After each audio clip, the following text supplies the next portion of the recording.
14 اگست پہ کافی سال پہلے میرے ساتھ 3 دوست تھے، وائٹل سائنس، اور ہم نے دل دل پاکستان پیش کیا۔ اسی ٹائم پہ ریما خان جو تھیں، انہوں نے، مجھے یاد ہے کہ فلمز میں آئیں، اور ان کی بلندی، اگر میں غلطی نہیں کر رہا، ان کی آتے شروع میں بہت سپر ہٹ فلم تھی۔ تو ریما خان بھی انہوں نے جوائن کیا ہے، اور ان کا سوال آپ کے لیے۔ بہت شکریہ سلمان۔ اعوذ باللہ من الشیطان الرجیم، بسم اللہ الرحمن الرحیم۔ السلام علیکم خان صاحب۔ خان صاحب، میرا آپ سے سوال کرنے سے پہلے میں یہ کہنا چاہوں گی کہ پاکستان کی 75 سالہ تاریخ میں آپ کا کردار ہم سب کے سامنے ہے۔ ایک کرکٹر کی حیثیت سے آپ نے آغاز کیا اور آپ نے بہت زیادہ کامیابیاں حاصل کی۔ اس کے بعد ایک پولیٹیشین کی حیثیت سے بھی آپ جب اس فیلڈ کے اندر آئے تو بھی آپ کا کردار ہمارے سامنے ہے۔ جو ہمیں سب سے زیادہ عام بات نظر آئی کہ آپ کے قول و فعل میں کوئی تضاد نہیں ہے۔ آپ نے شہرت اور پیسے کو بہت چھوٹی عمر میں دیکھا تو اس کا کوئی لالچ آپ کے اندر نہیں تھا۔ آج جس مقام پر آپ کھڑے ہیں، میں آپ سے یہ سوال کرنا چاہوں گی کہ آپ دریا کے الٹے رخ اکیلے چل رہے ہیں۔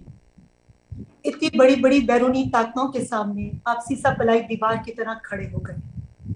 گزشتہ 40-45 سالوں سے سب کانٹیننٹ کے اندر جن ممالک کو ہم ایڈز دیتے تھے، آج ہم ان سے ایڈز لیتے ہیں۔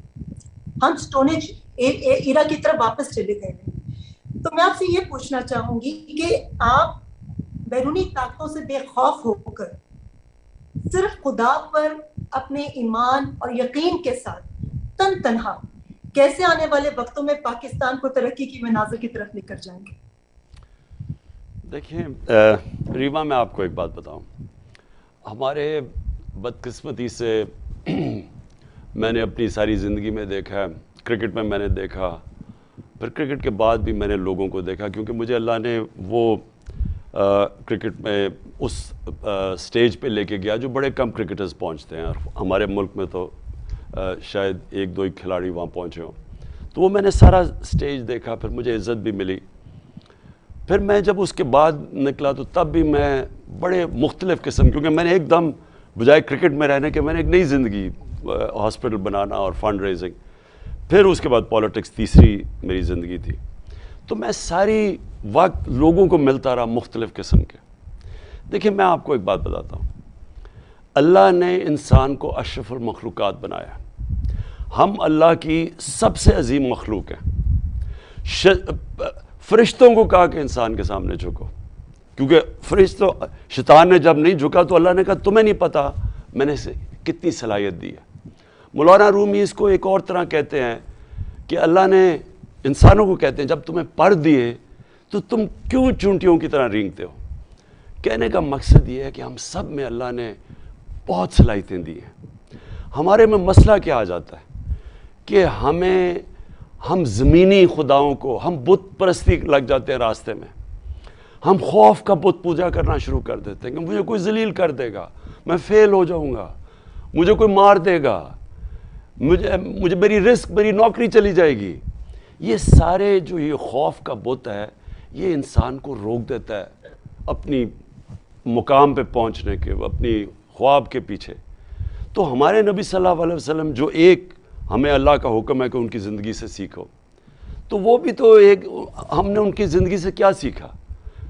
وہ انسان جو صادق اور امین تھا، 40 سال، وہ صرف 10 سال، جب 40 سال کے بعد ان کو نبوت ملی، 10 سال صرف 40 لوگ مسلمان ہوئے تھے۔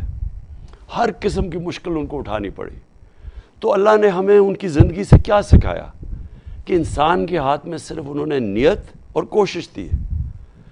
اللہ کا جب فیصلہ ہوتا تو جب 13 سال کے بعد وہ مدینہ کی ریاست سنبھالی تو دیکھتے دیکھتے انہوں نے دنیا کی تاریخ ہی بدل ڈالی۔ یعنی کسی انسان نے وہ نہیں کیا جو انہوں نے اس 10 سال میں کر کے، یعنی دنیا میں وہ انقلاب آیا جس کی کوئی مثال ہی نہیں ہے۔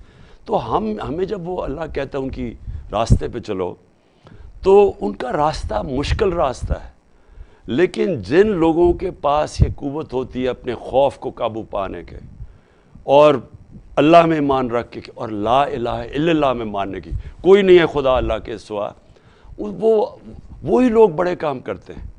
تو اس لیے مجھے کوئی خوف ہی نہیں ہے، کیا ہوگا، میں اپنی پوری کوشش کروں گا، کیا ہوگا، میں فیل ہو جاؤں گا، لیکن میں اپنے ضمیر کو اس کا تو سودا نہیں کروں گا، اور آخر میں اپنے اللہ کو جواب دوں گا کہ میں نے کوشش پوری کی. اور یہی صرف وہ ہمارے سے ایکسپیکٹ کرتا ہے ہمارا اللہ. ہمیں آپ پر فخر ہے خان صاحب، خدا آپ کو سلامت رکھے اور آپ کے مقاصد میں آپ کو کامیابی عطا کرے. جی شکریہ.